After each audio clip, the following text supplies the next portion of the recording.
So use my face. I'm Loppon Yudron. Hi. I'm broadcasting from Ngakchon Gatsel, my house, which Lam Pimador Rinpoche named, gave a nice Napa name. And I'm trying out a new set today with a webcam, and I'm hoping through that I can get a good recording so that other people can look at this afterwards and know how to make the torma. But I've learned where to talk to. And I received my, is that Ricardo up there or is that Richie? Are you Ricardo or Richie waving? I can't hear you. Unmute yourself. You're muted somehow. You can go to a menu there. I'm guessing, I just spoke to Ricardo, so I've just talked to Richie, so you must be Richie? Are you Richie? Can you hear me now? Yeah, okay, good. I didn't know, Yeah. but I also have a Ricardo who's been having difficulty getting on. All right, no problem. Yeah, well, I'm Ricardo. Oh, you're Ricardo? Yeah. Okay. And are Richie and Ricardo the same person? No, I don't think so. Okay. Because I see there's a screen up here saying Richie, so nope. That's why. Different person. Richie's on the bus, Okay. and Yes. Ricardo's in a room. I'm glad you got on, Ricardo. Where are you from? I live in New York City. Oh, good. Well, I'm originally from Colombia. I lived in San Francisco for 10 years. And then once I finished nursing school, I moved to New York. And I've been here for like 5 to 6 years or so. Oh, great. Well, I'm a retired RN. Mm-hmm. Oh, cool. Yeah. Now making tormas. Yeah. And what's your connection with the Dudjom Tersar lineage? Before I moved to New York, a couple of years before that, well, I was I practiced many years as a galupa, and then through Alan Wallace, I became interested in Dzogchen and particularly Dudjom Tersar. So I started attending Pemausaling. Okay, good. And that's back when Lama Tarshan was still around, and yeah, so I was kind of like, I was going there. I was going to Orje Dorjeden for a couple of years, and yeah, and then now when I moved here, I've been going to Yeching Yimpo in New York City, in Manhattan, and then one of my main teachers now is Kempo Tsewan Dongnyal in upstate New York from the Kempo Brothers. Very good. And then I go to Pemausaling every now and then when I can. I was there last year for the Wongs with the Yangtze. Oh, very good. Yeah, and yeah. I was just down there this weekend, or the last couple of days for their. Oh yeah, there's some activity, right? Some. They're accumulating Shempa mainly, and doing all the long protectors in this container of the Putri Rekpon Vajrakalaya practice. Oh, good. So as my background is, I completed 3-year retreat under Lama Tarchan Rinpoche, like many other people did, and a lot of several, 2 3/4 other years of shorter practices in retreat with Lama Dorje Rinpoche, who recently passed away, and that's it. But most of my torma training, I learned originally under Lama Tarchan's son Angyur, and then in 3-year retreat refined.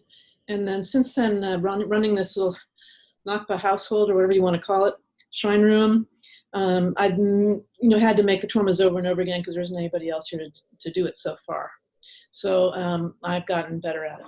So I thought I'd share what I know. And you'd asked me to sort of back up and review what we covered last week in terms of a little bit about the Damchen Shitor in the context. And I think I can do that. And I've got some more sort of augmentations or quasi-corrections for you, the two of you, Gretchen and Caroline, who were here last week, about some things about the Damchen Shitor, which we're not looking at right now, because the Cheddo I have in my hands. So the main torma for the protectors that we use in the concise Damchen Shitor practice that most centers use for their soak practices is called a Damchen Shitor, and that means general protector, general torma for the protectors.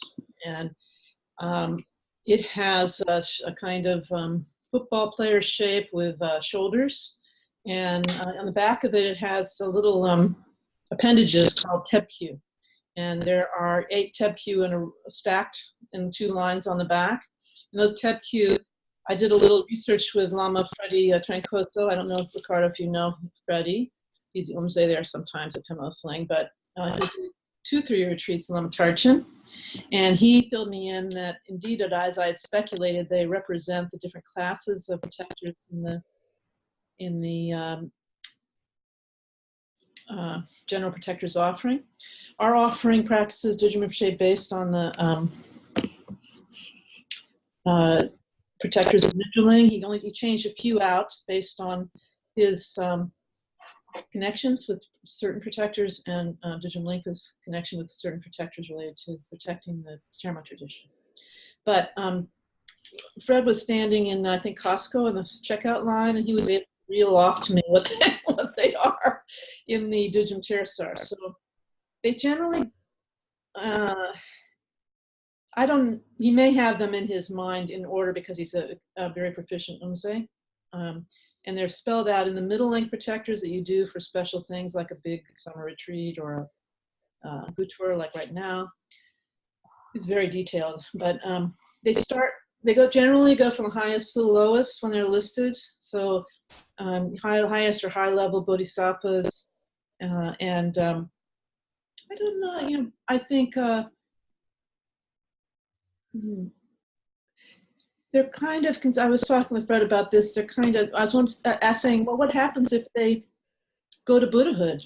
Are they still, are we always going to call them 8th level bodhisattvas, And he said, well, actually, you regard them more like emanations of Buddhas. So, like Shempa, for example, very important to our lineage, and that is Hayagriva emanation. So, it's like you think about it like Hayagriva emanated an 8th level, bodhisattva as an emanation and to benefit beings, that kind of feeling.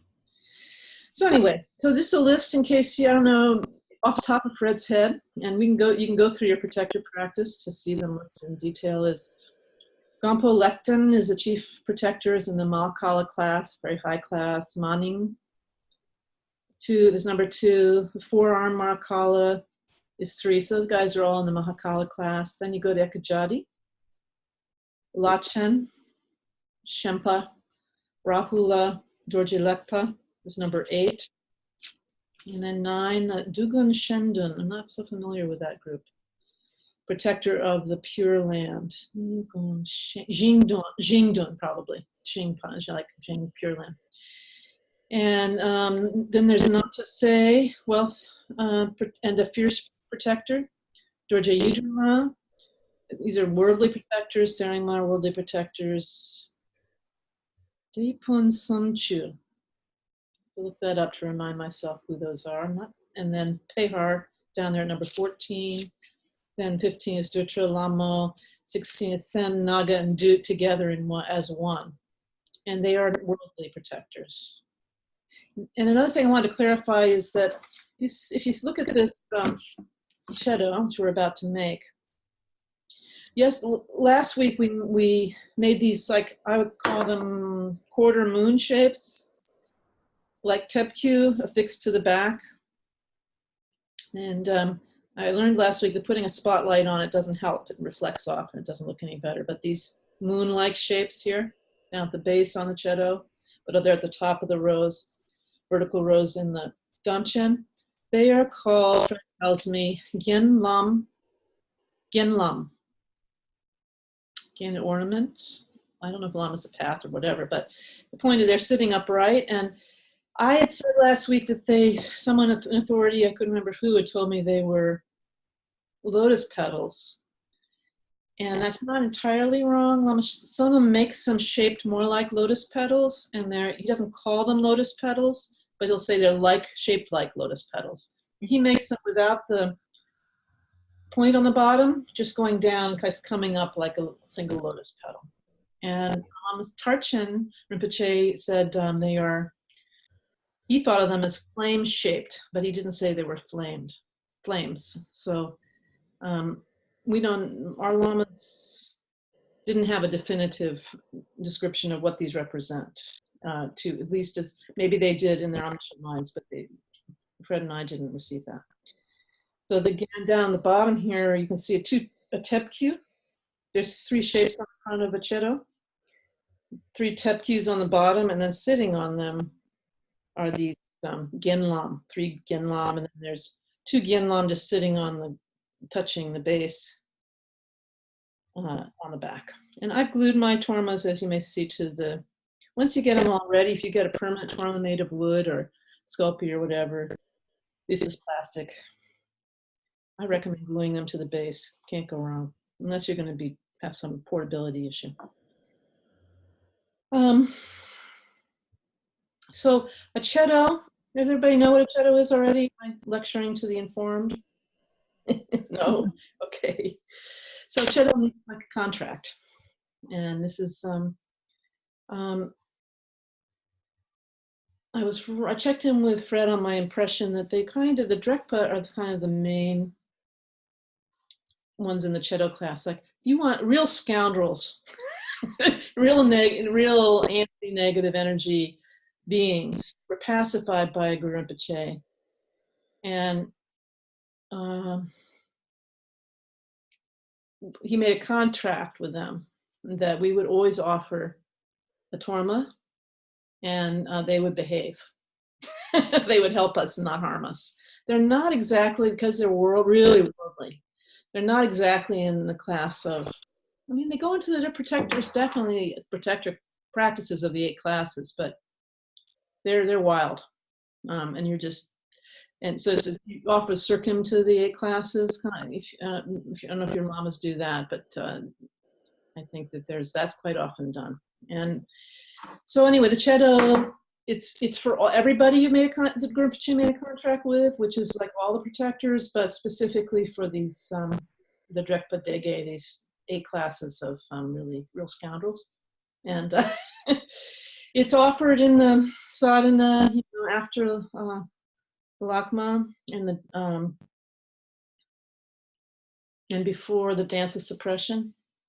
Lakma is remainders, and then before actually Tenma. Cheddo and Tenma always go together. Next week we'll make the Tenma Torma.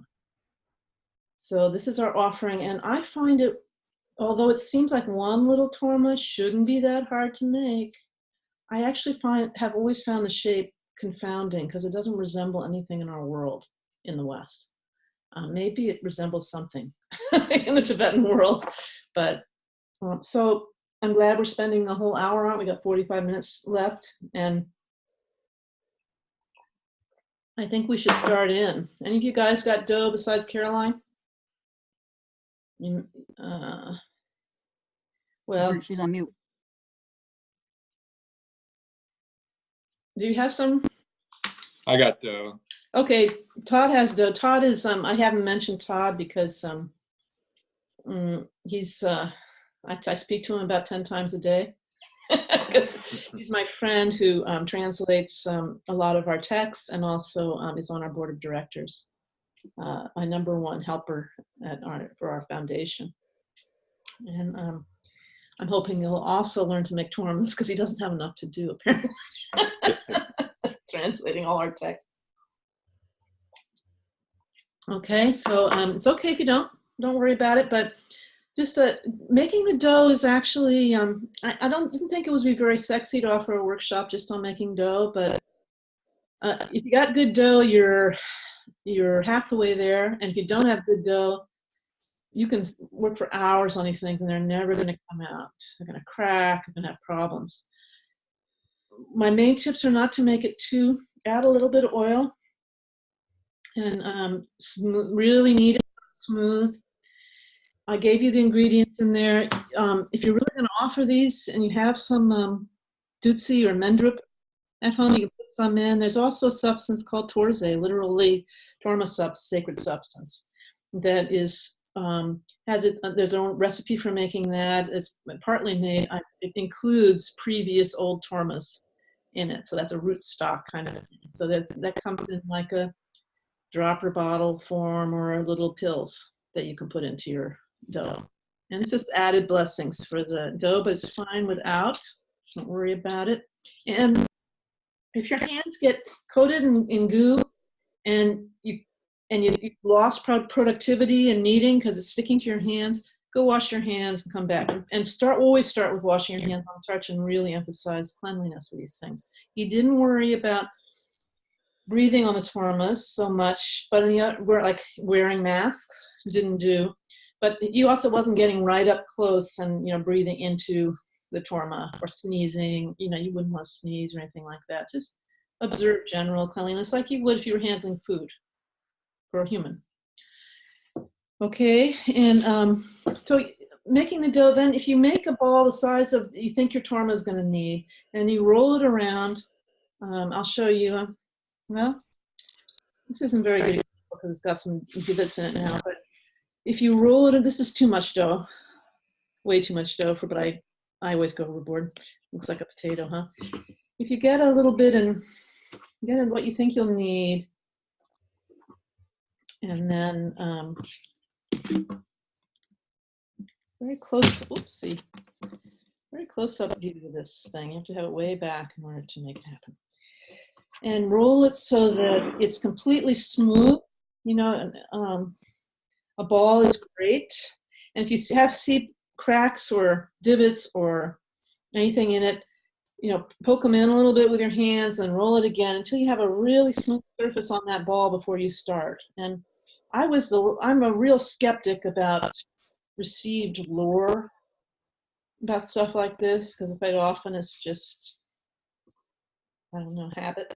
But it really is true in my experience. If you make it smooth, so it doesn't have any cracks in it to start, you won't have cracks when you make your torma. And cracks are not your friend.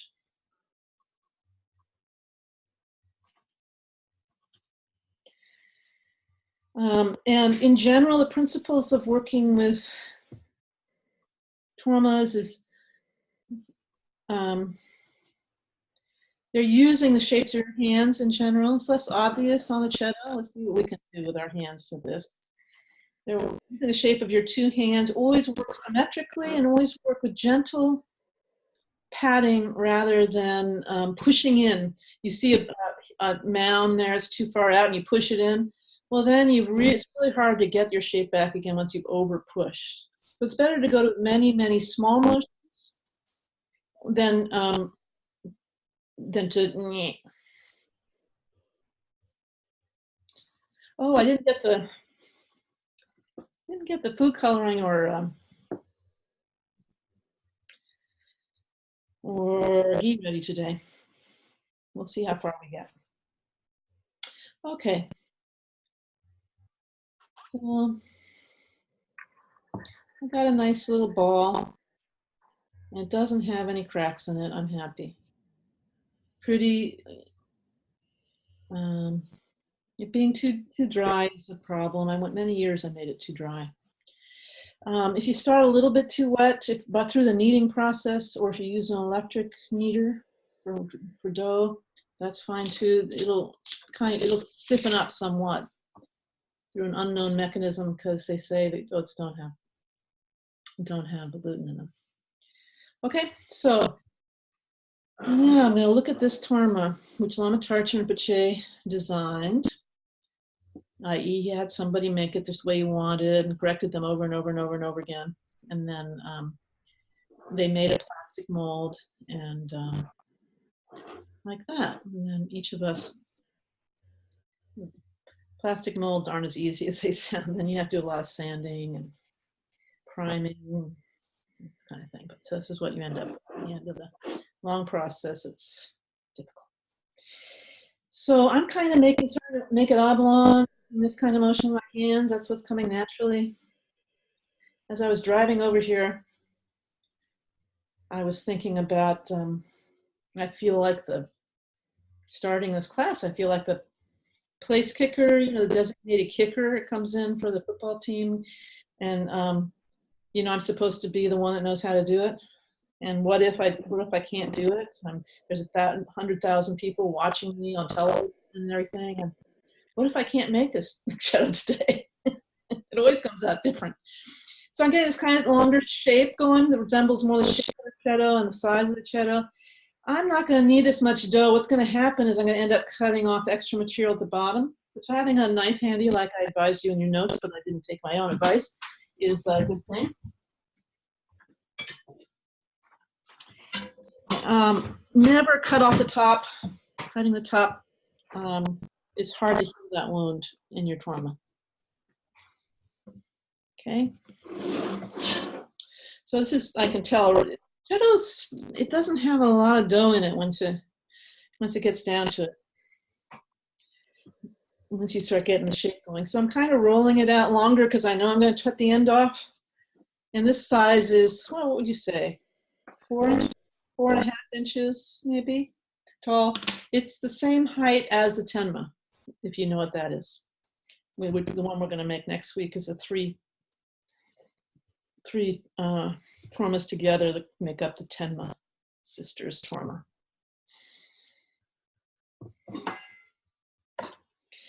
Could have a little extra dough on the side because you're going to need to make those gyenla.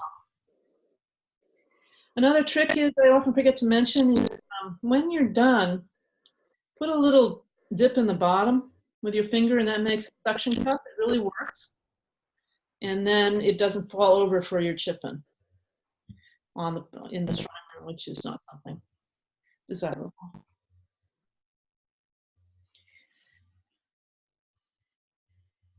So you stand using the board, and I'm right at the height or a little taller. So then there's this thing at the top. And note, I'm not going to break off. Last week I accidentally broke off my kargyen ornaments. Gen means ornament, kar means white. Accidentally while I was playing with it for you guys. I don't want to do that today. I did fix it. You'll be happy to know. So there's this kind of hood, but the hood does not extend out here. And that's the tricky part. You don't want it hanging over. It's not a hood. And so it's a little slanted. Try to show you from the side also. Slanted up, taller in the center than it is on the sides, and then it's got an angle here before it goes down to the sides of the torma.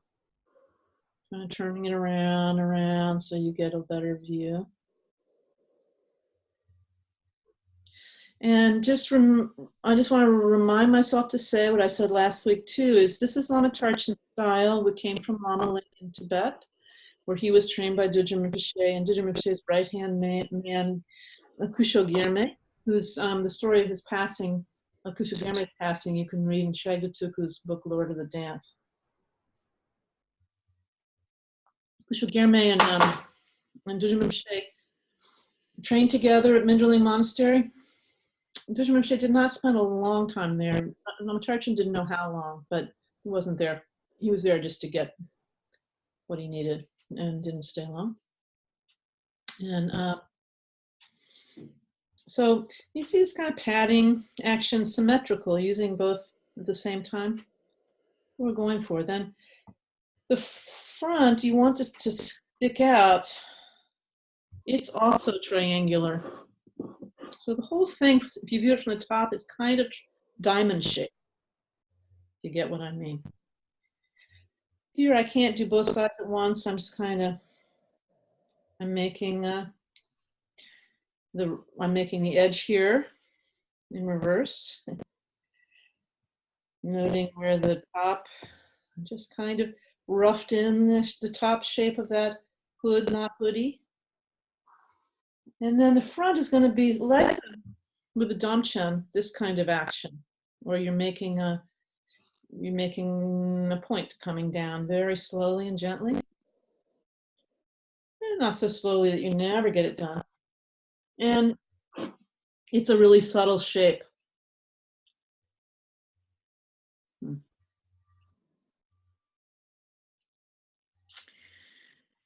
Good luck. I can't describe it. I'll keep turning it and showing you. If you haven't seen one before that's really nicely made like that, you can get it. So now you see mine, I'm kind of shaping that way. Some people do this, boom, and then boom, to refine it. That's not a crime. Tibetans mostly don't use the surface. They may not have had a surface like that always back in the day.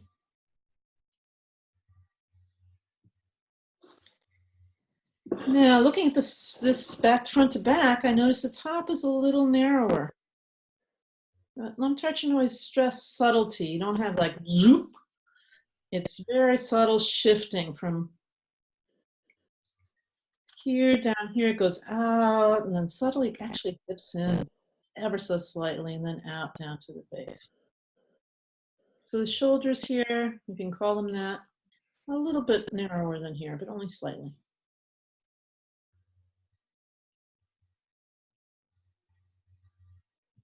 How's it going out there? Anybody having any problem? I have a question. Sure. The front ridge, does Mhm. that extend all the way up to the hood visor thing? Yes. Okay, thank you.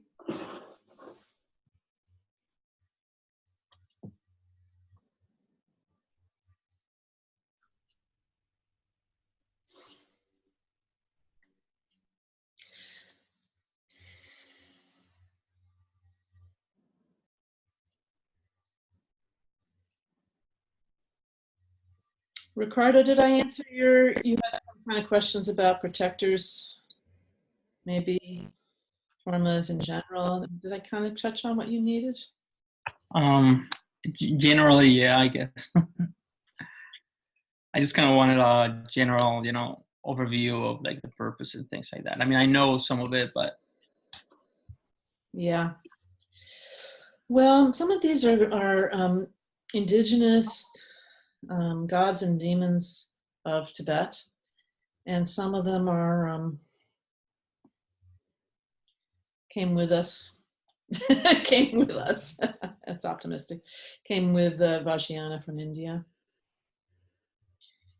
And sometimes it's like with the Tema, for example. I was just reading a scholarly article where some have speculated there's a certain class of deities from India that the Tema were based on, and others think they're just indigenous goddesses, and it's just Tibetan need. The authority came from, as the Buddha came from India, authority came from India. And so as you know, I'm sure you're much more of a scholar than I am, having been in Gelugpa. But if everything needs to go back to India, right? So sometimes it's a little bit of a stretch, like with our song ceremonies, the incense offering. Yeah, it is an incense offering. You could say monasteries in India definitely burned incense, but there is definitely been, pre-Buddhist ceremony involved, habits involved there too. So influence, yeah. Yeah. So the torma. So I understand the torma is an offering, but does the torma represent a protector that we're offering a representation of themselves to the protector? Is that how it works? Yeah, that's a good question. Baling and Balingta really meant sacrifice. So for the Hindus, they do this. They use that word, and that meant they might offer something non animal thing, but they offer goat meat, goats. Mm. And so as I understand it, and I can research further to answer more deeply, but the red color does represent flesh and blood. So these are generally ferocious deities, and these are generally representing offerings of meat, and it's kind of wrathful. Except for the ones that are peaceful, and then they're generally like the kartor, which is offered to the benign local protectors or gods of the region, is white, and the shapes are round. These tepku on the outside, they're kind of like little weapons. They're triangular, representing weapons like the you know, the lama will throw mustard seeds. Mustard seeds, apparently, if you look at them really close, have sharp edges or something, and they're hurling weapons at that moment. So that's why you'll read ridiculous things where people don't know what they're talking about, and they say, you know, Bajana Boosts are doing human sacrifice or animal sacrifices, baloney. And this is what the, you know, the sacrifice is falling the torma. And so thus I have heard. And I don't know when they developed. I do have a volume from a publication that the Tibetan Library in Dharamsala put out about tormas. Generally, they were about Lupa tormas, so it's a little hard to equate with what we do. And whether these are representations of protectors, I don't think so. I'm going to go out on a limb and say they're different than we have tormas on the shrine. We have tormas on the shrine that are support tormas, they're called. And they are definitely representations of the deity and the mandala. And then we have these offering tormas, and they're a different class of tormas. They go on a different shelf. And the Dudjom Tersar, the support tormas are on the top row. Sometimes in monasteries, you'll see text going up higher than that, but and then you might have tonkers. Tonkers are depictions of the deities higher than that, but they're exalted, they're consecrated, and they are definitely, you know, we can go through that. I think in the Gektor Kartor day, if any of you were there then, in our, that'll be our last Torma day for a while. I'll bring you into the shrine room and show you the whole setup of the Dudjom Tersar, because Gektor and Kartor will only take a few minutes to make. The simplest ones we do. So I think that these are just pleasing offerings. And instead of each one representing a deity like the Tepkyu or the surrounds, they're representing, yes, where is one identified with each retinue protector, but I think it's more like giving food to them rather than representing them. That's what I understand. So if anybody here has had their lamas say otherwise, I'm open to it. In the case of I did ask Lama Tarche about this Zorchen. And this is time of the year on Gutor Day, which is this weekend, Sunday, I think.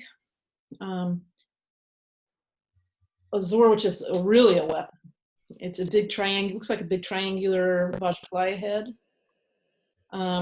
is hurled into a fire, you know, representing. And I asked him, well, I'm confused, is this representing the deity or is it representing a weapon? And he said both. But of course, Vajpayana is a purba. So anyway. Cheddo Torma don't, correct me if I'm wrong, but I have never Cheddo Torma in non-Nyingma ceremonies. Kagyipas often borrow from the Nyingma, but so it might be in some of, for example, Chokyo Lingpa's Kagyu technically, but he's also Tertan. In his Tertan aspect, he's technically Nyingma. But I'm sure his practice is at a Kartor and Gektor, so probably when they do them, you can tell, some of you might be able to tell me, but when they do them at a Chokyo Lingpa Terma at a Kagyu monastery, I'm sure they must do the Cheddo Torma because it's in the sadhana. But generally, they don't know what you're talking about in other lineages when you talk about Cheddo Torma. This is a special. I'm sorry to interrupt, but can you point the camera down so I can see what you're doing with your Torma? Yeah, thank you. Yes, ma'am. That's the idea. I like looking at you, but yeah, remind me anytime because I'm my mind's otherwise occupied. So this is looking pretty good to me. I need to smooth kind of go once over it again. I'm liking the basic shape, but look, it's too wide. So this is a great thing about a model. I think, oh, that's great, Tenma. But this is really pretty much straight up and down, just a little bit out. This is too far out. So I'm going to work that down and make it, and also the front is a little bit too pokey outy in the front. So I'm considering Rinpoche made this model. I'm going to work on that. How's yours looking? You want me to look at it? It's okay, say no. Mine looks like a penguin. A penguin. There you go. There you go. Finally, you identified the shape. So you see, you got the hoodie going there, and it's hard not to do. First 100 times I made this, I had the hoodie sticking out over the top here, but it doesn't stick out.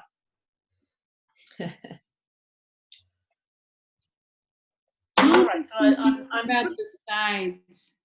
Excuse me? I'm confused about the sides, or how many faces are there? Like if you were looking down on top of it.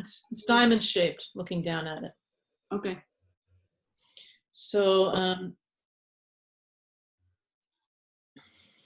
that tells you. Yeah. I think it could be a little taller too, so I'm going to elongate mine a little bit and work on getting it a little bit more slender. And I don't like working one side at a time because you end up with asymmetry.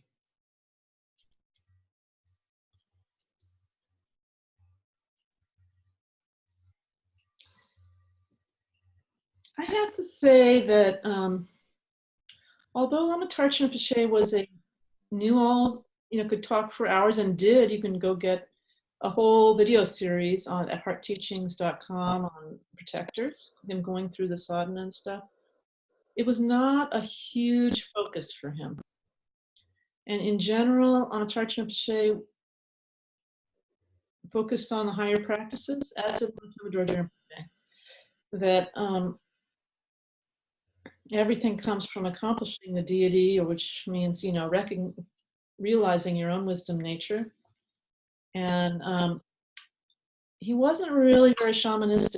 His father was a very shamanistic, so to speak, Buddhist Anakpa, with all the Nakpa guard, with the hair, and he actually, wore the accoutrement of a chippa with the big amulet in the front and hanging off of him. And on Lama, I met a woman who was lovers with, her first lover was Lama Tarchin Rinpoche's father. And he was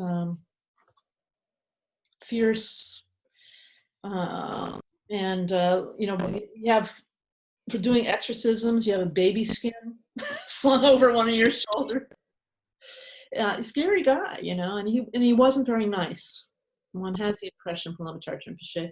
He wasn't very nice, but he did all this stuff with shooting guns at people and having Hayagriva turn up on the imprint of the thing, crazy people, and then the bullet would fall down and have the imprint. I don't think they have the same kind of bullets they have now, but maybe they did.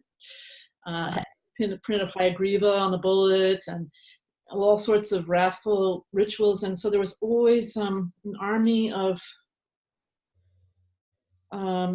crazy people, as Lama Tarchin would put it, trailing around after Lama Tarchin Rinpoche's father, and to get a miraculous cure for their mental illness. And I'm sure some of them got it. But his general feeling was everything's temporary, until you attain enlightenment. And so you want to focus on the practices for gaining enlightenment, and just do the protectors. Don't get to, if there was a certain person, it might be a certain person he would find, or your Lama would find, is like really suited to getting really, really into the protectors. There's one wonderful man on my Facebook who I don't know personally. He does protectors all day, and I'm sure his Lama's really into it for him. But in general, that's the exceptional person in this day and age, particularly. And most of the time I do a 4-line protector that was the Dudjom Rinpoche wrote. I've memorized, and I do a very short Vajrakalaya in the evening, Lamatarchin wrote that I've memorized with a circum of tea and some tebkü we call baling, sacrifice.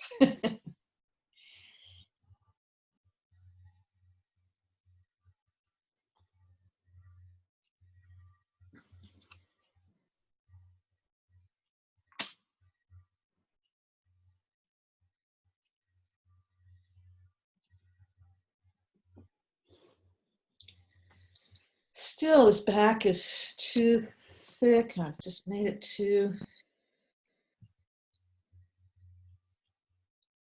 thick, and oh my. But good dough is forgiving. You can go back and fix it. So I lucked out with my dough today. If you were working on a number of tormas, normally you would be, you want to keep the rest of your dough like this. I'm going to remind myself. So you're sitting here out. Fortunately, it's not that dry today, but most of the time in California it's quite dry. Maybe roll it into a ball and put it in. I haven't found a better solution than, unfortunately, than plastic wrap. You might be able to use that wax stuff that they're selling these days as an alternative to plastic wrap. But if any air gets in there, it'll crack and turn brown. And so if you're spending hours and hours making tormas, you don't want your dough to be ruined. All right. Well,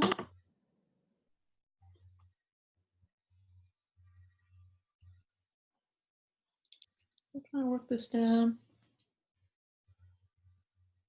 Todd, how's it going out there? You got a penguin? I got something here. Good. Need any help? Well, sure. Let me,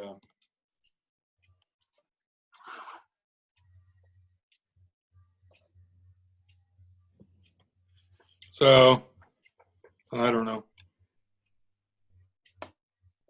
All right. Getting in the, that's good. Is it, you're making, I can pull it back away from the camera so I can see what size it is. That's a jumbo version, and that would be appropriate on a big shrine, you know, for a summer retreat or whatever.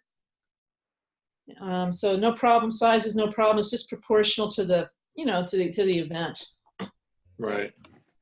And you're going to want to get, you know, start working with your fingertips to get sharp edges, even straight and even edges. Yeah. In making it into a diamond shape if viewed from the top.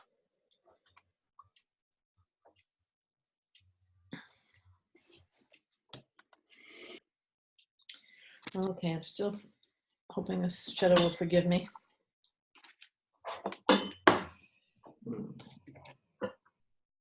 I think today, I'm not sure if we're going to get to painting and geeing. I think most of you, Caroline and Gretchen, we saw the painting geeing last week.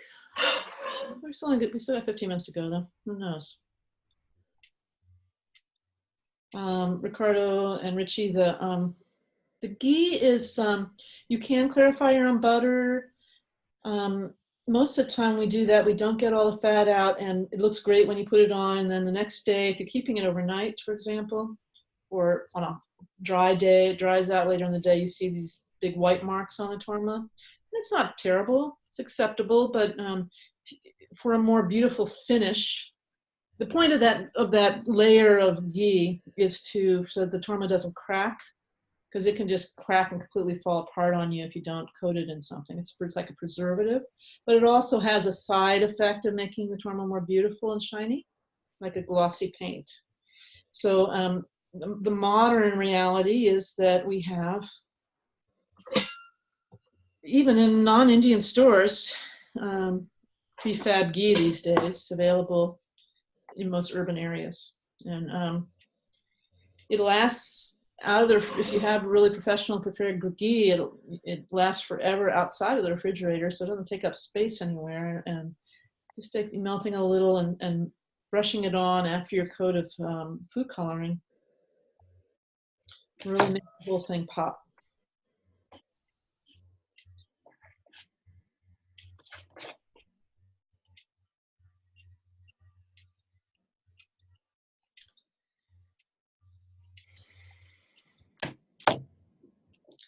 I like the front of my torma a lot. The back, just want to get more weight off of that back still. So I work it down, and I cut some off the bottom. This time I'm going to get it right.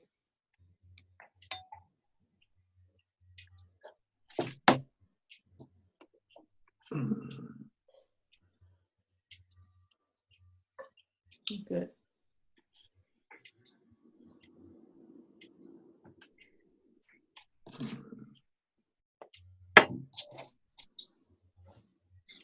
Any other questions for anyone while we're working?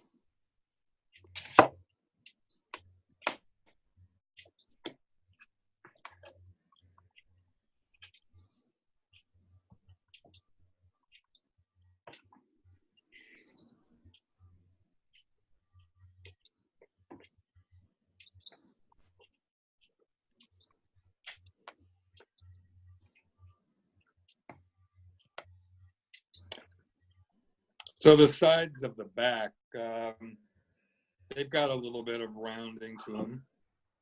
The sides and the back are a little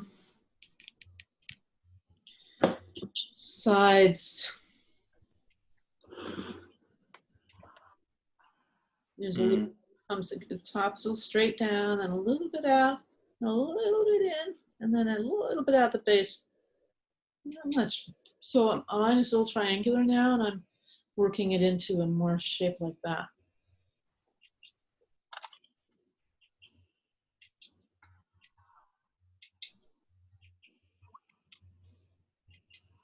Can you repeat again what is the purpose of this particular torma?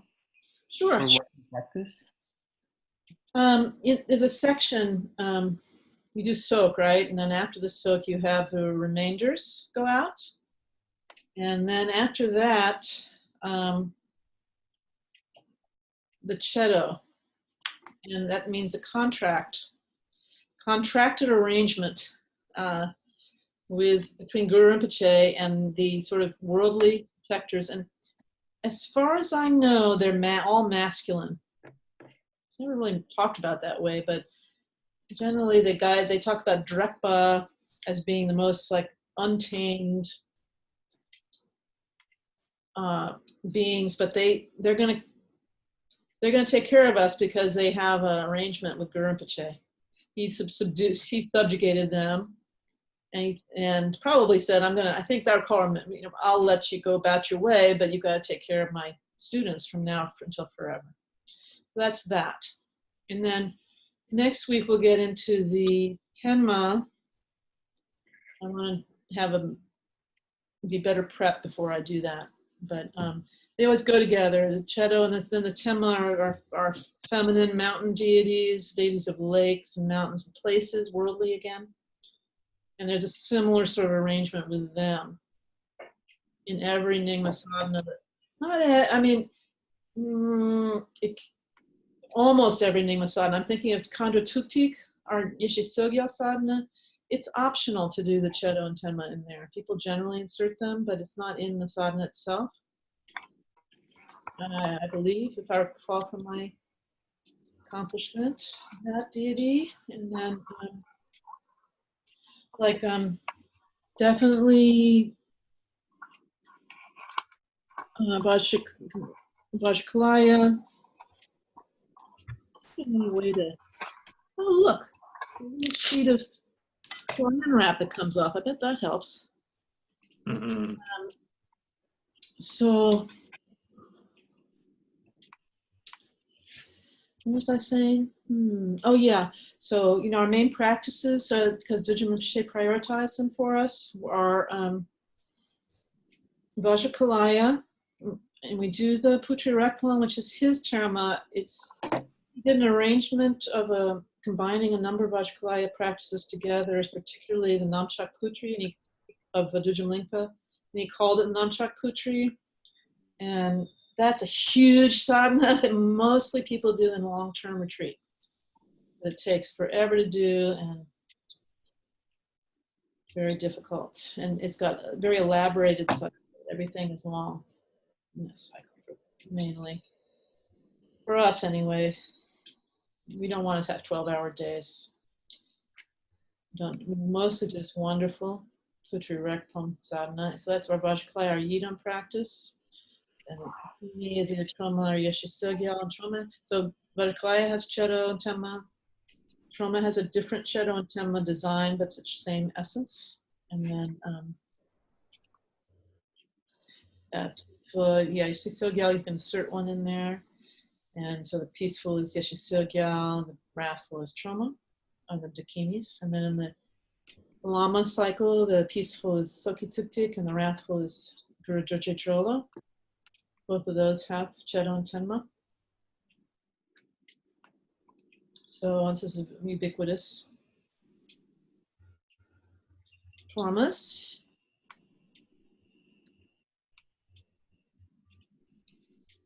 Close. Feel it coming.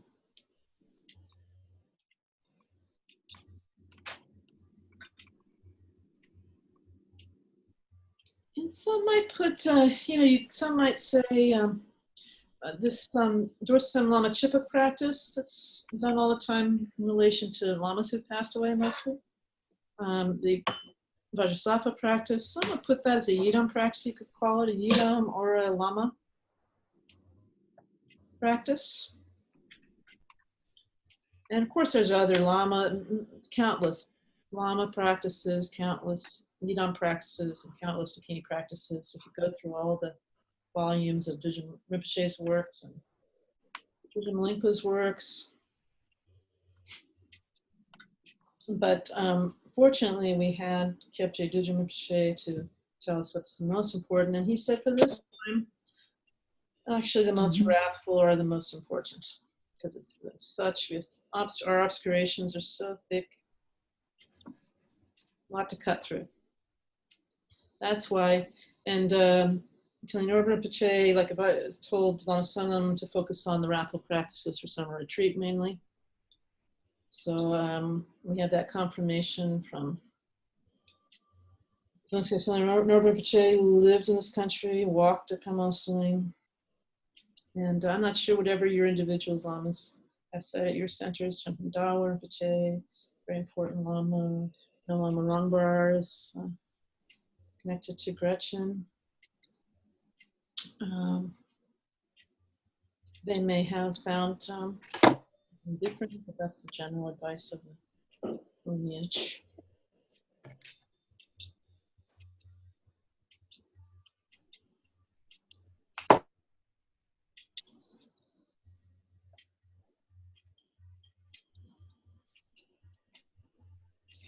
Okay, I'm getting close to done. How's it coming, guys? We got 4 more minutes. I'm not in any big urgent thing to quit, but I want to still, no matter what I do, I think it may be because my dough is maybe a little bit too loose. Backs on my still looks a little bit too pointy outy, but it's close enough for folk, as they say in the music business.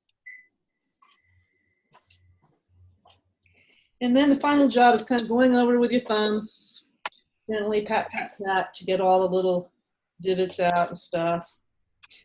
Truth is, the fronts are going to be mostly hidden with gen. We use paper gen here. There's really just no time and interest among people in learning how to, the art of butter ornament making.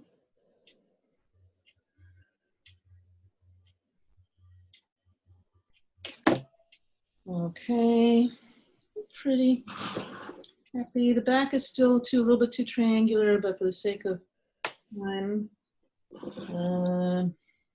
it still sticks out just a little bit more than I would like it to. It's good enough though.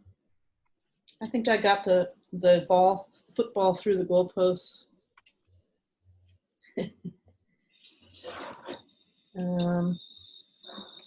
And now we have to put the ornaments on they aren't ornaments exactly. I think Fred said he would call these tepku, these anyway, we're gonna put 3 tepku in the front. And looking at the front, I'm gonna put one, I make a little, this is the Magnus from Riggs and Ling, and kind of condoling technique. You put a little bit, make a little foot there. Base helps it stick. You can also dip your tepkyu in a little bit of water. Your tormas off screen. If you had it on screen, it would help. Oh, I can see it on my monitor, so I'm sorry. Can you see it now? Yeah. Okay. So I put the little base here. Go like that. It kind of tucks in and doesn't fall off. Famous last words. But dough's getting a little dry, but if your dough's dry, you got to wet it a little bit to put it on there. If you've done everything properly, you shouldn't be having urges to get that water and try to smooth out stuff on the surface. That really doesn't work. It doesn't work nicely. Using your thumbs is always a better ticket to making things smooth. Did I read your mind? You want to smooth it out. So, whoops. Once stuff has gone on the floor, I just drop the tepkyu on the floor. Don't retrieve it. Or, off your clean surface. It's like your mandala, if you're using permanent things for your mandala offering, on your nindro. Once they go outside of your cape or whatever, then they need to be washed like that. Everything's supposed to be super clean. Then I'm pushing. And I have to look. And making 2 more tepkyu here at the base. And last week we learned how to make a tepkyu, and I realized I just didn't teach it to you guys who are new. So I think it's, some people it's self-evident, some people it takes a while to figure out how to do this. It's no shame. So this is like a quick torma. Take 3 fingers, boom. Torma. If you don't know how to do anything else, use this. This is, if you're using it as a torma, it's called balling. And if you're using it as like this, it's called tepkyu. That one's a little too big. Take a little dough off of it, re-roll.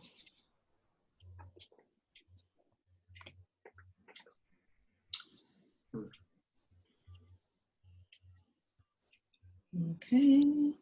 And there's no stand in no tepkyus in the back. They just go, again, gyen lam, go straight up. So then the gyen lam, it's not a very big ball. The gyen lam, everybody look, who hasn't done it before, you make a ball and then you just squeeze it between 2 fingers and you cup it in your hand there so it rounds it off in the back. Gyen lam. Gyen lam. I'm saying it to get it. You've probably got it. I don't have it yet. I have to remember it. So then I tuck it in. I'm tucking it in there. Boom. And I'm going to make 5 of those total. And I don't know the significance of the 5. Must be 5 classes or something. Maybe I'll come back next week and I will have found the exact delineation of which each gyen lam represents. Oh, but actually, Fred, that's what it was. Fred was saying, well, these underlings, this isn't just C. That also represents a number. So that makes sense. 1, 2, 3, 4, 5, 6, 7, 8. I think 8 classes.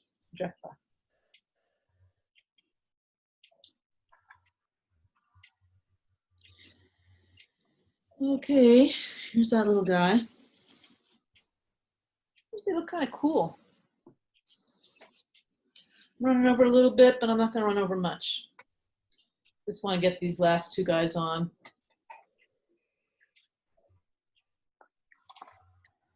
Next week I can say gals. Okay. Squeezing a gyen lam. And these guys really, you can't really tuck them into a notch in there, so you really, normally you might put water on them. And they're about half the way, a little bit more towards the back, not quite halfway. Yeah, see, it's not going to stick very well. But for our purposes right now, I don't.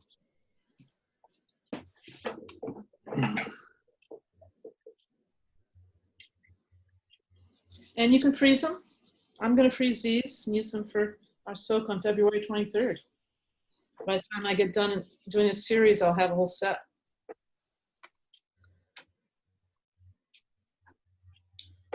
If you dry them, put them in the oven, like low, for about half an hour, really low.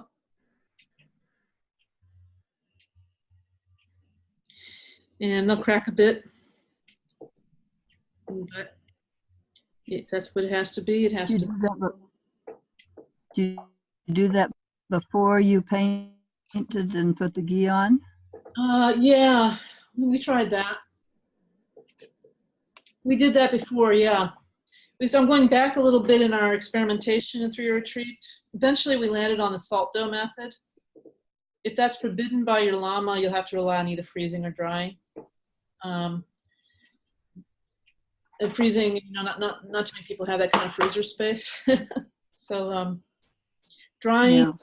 You cover it when you put it in the freezer? Oh, in the freezer, yeah. Like in a plastic bin or something? You can plate it on something that isn't going to crack in the freezer and put the saran wrap over the whole thing. I did that with the damchin I made last week. Or you can, when you're freezing it, I would put it on something, at least temporarily, and put this over it to keep it moist while it's freezing. And then after that, they're hard as a rock, and you can put them in a Ziploc bag if you want to conserve space. Mm-hmm. And I found that works all really very nicely.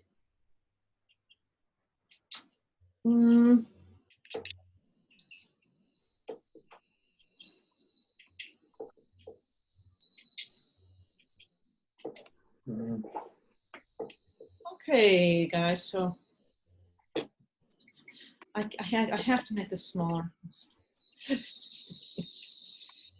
before I say that we're done.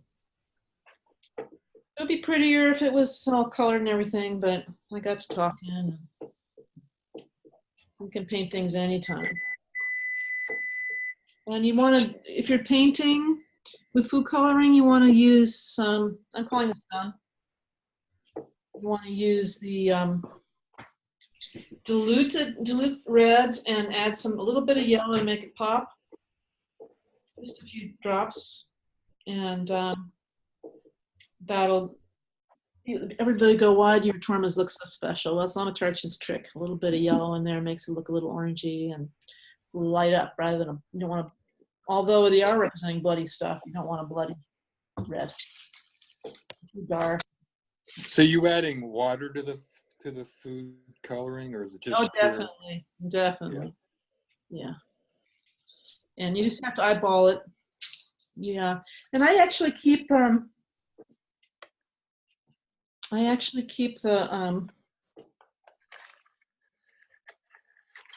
I'll take little like butter lamp glass containers and I put, the mixture of water and food coloring in there, and then after I'm done, I'll inevitably have some left over. I'll cover it over with plastic. Then it dehydrates back down again. You can refill it if you keep it clean and covered. And then next time you make the soak, if you're doing them all the time, you can use that food coloring. Not wasteful. But you can also get at Smart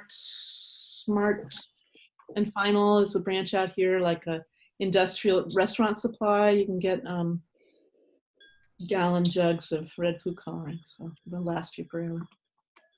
A present for your Dharma center.